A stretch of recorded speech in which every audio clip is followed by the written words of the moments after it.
IIT జేఈలో మంచి rank రానటువంటి విద్యార్థులకు బెస్ట్ ఆప్షన్ సిఎస్ఈఎంఏ కోర్సులు అడ్మిషన్స్ జరుగుతున్నవి. రాజకీయాలు ఎంత బలంగా ఉంటాయో, ఎలా మనుషుల్ని శాసిస్తాయో మనం చూస్తూనే ఉన్నాం మేడం. అటు ఏపీలో కావచ్చు, తెలంగాణలో కావచ్చు. ఈ రాజకీయాలు, పదవి వ్యామోహం అనేది తండ్రి కూతుళ్ళని, అన్న చెల్లెళ్ళని, అలాగే వదిన మరదల్ని, తల్లి కొడుకుని ఇలా అందరినీ వేరు చేస్తూ ఉంటాయి. అలాంటిది మీరిద్దరేమో అత్తా కోడళ్ళు. ఈ రాజకీయాల్లో విజయం కావచ్చు, ఎమ్మెల్యే పదవి మీ ఇద్దరి మధ్య ఏదైనా దూరాన్ని పెంచిందా? ఏమైనా క్లాషెస్ ఎప్పుడైనా వచ్చాయా ఏ విషయాల్లోనైనా?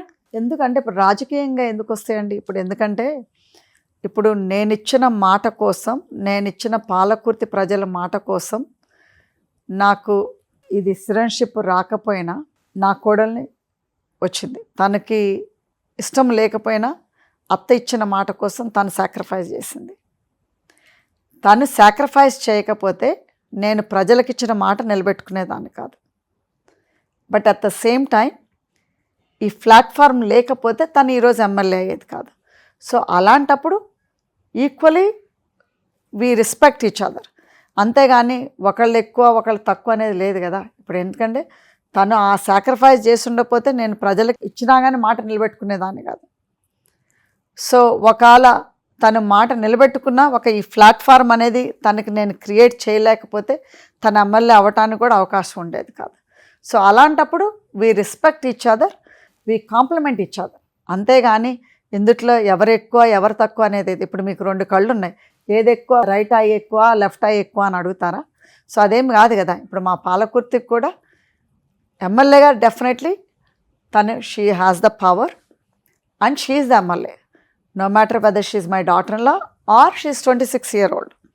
సో తనకి పదవి ప్రకారం ఎవరైనా రెస్పెక్ట్ ఇవ్వాల్సిందే. ఎందుకంటే MLA is always an MLA. So no doubt about that. Nobody can replace her also. So అది అనేది వెరీ ఇంపార్టెంట్. ఎన్నికల్లో గెలుపు కోసం ఎన్నో హామీలు ఇచ్చారు. వాటిని ఎంతవరకు అమలు చేస్తున్నారు? ముఖ్యంగా మీ ఏరియాలో యువతకి ఉద్యోగ ఉపాధి అవకాశాలు కల్పించడానికి స్కిల్ డెవలప్మెంట్ సెంటర్ ఏర్పాటు చేస్తాము అన్నారు. అది ఎక్కడి వరకు వచ్చింది? ప్రజలు ఏమన్నా మీ మీద తిరగబడుతున్నారా? మిమ్మల్ని ఇష్టపడట్లేదా? నెంబర్ 1 అందరికీ తెలియాల్సింది ఏంటంటే స్కిల్ డెవలప్మెంట్ సెంటర్ అనేది ఇది గవర్నమెంట్ హామీ కాదు. ఇది మా ట్రస్ట్ ద్వారా మేము చేస్తా అన్న, మా పర్సనల్గా చేస్తా అన్న హామీ. అదైనా మాకు ఎలక్షన్ ఓటు కోసం మేము చెప్పలేదు. మేమేమన్నామంటే మేము అక్కడ ట్రస్ట్కి ప్రజాసేవ కోసం ల్యాండ్ కొన్నాం. ఆ ల్యాండ్లో మేము స్కిల్ డెవలప్మెంట్ సెంటర్ స్టార్ట్ చేసాం.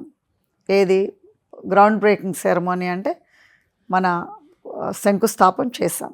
ఇది ఎప్పుడు January 2024లో చేసాం. కానీ బట్ ఇది December of 2023లో there is a geo that has been changed. ఏది ఇంటర్నేషనల్ ఫండ్స్ రావాలి అని అంటే ట్రస్ట్ అకౌంట్కి. సో అది అనేది మాకు తెలియదు. సో అది ఆల్రెడీ డబ్బులు పంపిస్తే తిరిగి 6 నెలలకు వెనక్కిపోయినాం. సో మళ్ళీ అది వెనక్కిపోయిన తర్వాతనే మాకు తెలిసింది ఆ జియోకి అప్లై చేసుకోవాలని. సో ఆ జియోకి అప్లై చేస్తాం. డెఫినెట్గా ఆ జియో రాగానే మేము స్టార్ట్ చేస్తాం. కానీ ఈ లోపల ఎవరో పనికిమాలినోడు, వాళ్ళ పేరు చెప్పడానికి కూడా నాకు ఇష్టం లేదు, వాళ్ళ పేరు చెప్పడానికి కూడా వర్త్ ఇట్ కాదు. వాళ్ళు మా పాలకుర్తి నియోజకవర్గానికి సంబంధించిన వాళ్ళే కాదు.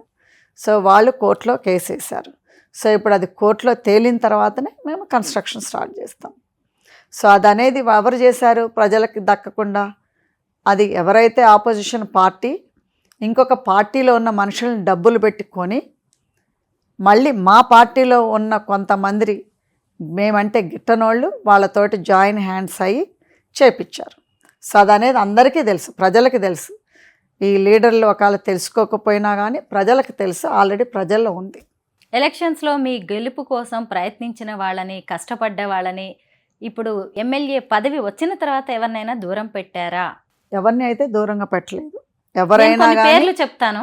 తిరుపతి రెడ్డి గారు కావచ్చు, శ్రీనివాసరెడ్డి, అలాగే హరిప్రసాద్ గారు.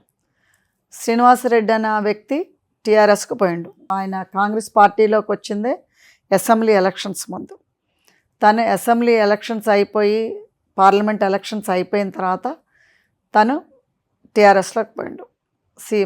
ఒక మనిషిని పార్టీలు చేంజ్ చేసే వాళ్ళని మనం ఆపలేం కదా. దట్ ఈజ్ వాళ్ళకి ఇష్టం ఉండాలి ఏ పార్టీలో చేస్తా అని. మేము పొమ్మన్నది కాదు, ఒక పార్టీలో నుంచి ఇంకొక పార్టీలోకి వెళ్ళగొట్టింది కాదు. That is individual likes and dislikes. Tirupati Reddy అనేవాడు మా నెఫ్యూ. చిన్నప్పటి నుంచి వాడికి లాగులు వేసుకున్న దగ్గర నుంచి కూడా అతన్ని చదివించాము. వాళ్ళ ఫాదర్ చిన్న వయసులోనే చనిపోతే మేము హెల్ప్ చేసాము. మా హస్బెండ్కి నెఫ్యూ అవుతాడు. సో అంటే ఇమీడియట్ నెఫ్యూ కాదు, సెకండ్ కజన్ వాళ్ళ కొడుకు. సో అలాంటి వ్యక్తిని ఎవరో పలాని తిరుపతి రెడ్డి అంటే తెలియదు. అయినా కానీ మా వల్ల ఎక్స్పోజర్ వచ్చింది, తెలిసింది. మేము ఇండియా వచ్చే ముందు కోర్స్ తను క్యాంపెయిన్ చేశాడు, తను ముందుండి చూసుకున్నాడు. చూసుకోలేదని కాదు, కష్టపడలేదని కాదు, మేము ఆనాడు అనలేదు, ఈనాడు అనట్లేదు. కానీ అది కొంతమంది ఇన్ఫ్లుయెన్స్ ద్వారా తను రాంగ్ రూట్ చూజ్ చేసుకున్నాడు. తనకి వేరే సీనియర్స్, ఎంతోమంది సీనియర్స్ ఉన్నా కానీ మా కుటుంబం ఓడని కాంగ్రెస్ పార్టీ తరపు నుంచి మార్కెట్ చైర్మన్ ఇవ్వటం జరిగింది. వేరే వాళ్ళు ఈయనకంటే ఎక్స్పీరియన్స్. తిరుపతి రెడ్డి అనే అతనేమి 10 తరాల నుంచో 10 ఏళ్ల నుంచో పార్టీలో లేడు. తను మేము వచ్చిన తర్వాతనే కాంగ్రెస్ పార్టీలోకి వచ్చాడు. అయినా కానీ మేము మా ఫ్యామిలీ వాడు కష్టపడ్డాడు, ఎలక్షన్స్లోని ఇచ్చిన తర్వాత వేరే వాళ్ళతోటి జాయిన్ అయ్యి తను బయటికి వెళ్ళిపోయి పార్టీ లైన్లో ఉంటే ఫైన్. సో మా దగ్గరే ఉండి మాతోటే ఉండి ఇచ్చేసినప్పుడు మేము ఆయనకే దూరంగా పోయాడు. ఎందుకంటే తను చేసే పద్ధతి బాగలేదన్నందుకు తను దూరం వెళ్ళిపోయాడు. సో దానికి మేము కారణం కాదు కదా. ఇప్పుడు ఎవరైనా కానీ స్పెషలీ లీడర్స్ ఏదైనా వాళ్ళు చేసే ఇది లేనప్పుడు డెఫినెట్లీ కూర్చోబెట్టి మాట్లాడాలి. అదే పని నేను చేశాను తిరుపతి రెడ్డితోటి. చేసినప్పుడు ఆయన దూరంగా వెళ్ళిపోయి మీదేంటి, మీ లెక్క ఏంటి, అది ఇదని వెళ్ళిపోయాడు. తను దట్స్ హిస్ చాయిస్ దూరంగా వెళ్ళిపోవడం. బట్ ఇప్పుడు చైర్మనే ఉన్నాడు. సో పార్టీ లైన్లో నడుస్తారా, నడవకపోతే పార్టీనే చూసుకుంటుంది. ఎందుకంటే మాకు ఇన్ఛార్జ్ గారు శ్రీనివాసరెడ్డి గారు, సో వీళ్ళందరికీ తెలుసు. సో ఎవరైనా పార్టీ లైన్లో లేకపోతే పార్టీనే నిర్ణయం తీసుకుంటుంది. అది నేను చెప్పేదేమి కాదు, ఎమ్మెల్యే గారు చెప్పేది, అంతకంటే కాదు. సుమన్ టీవీలో మీ పర్సనల్ అండ్ బిజినెస్ ప్రమోషన్స్ కోసం కింది నెంబర్కి కాంటాక్ట్ చేయండి.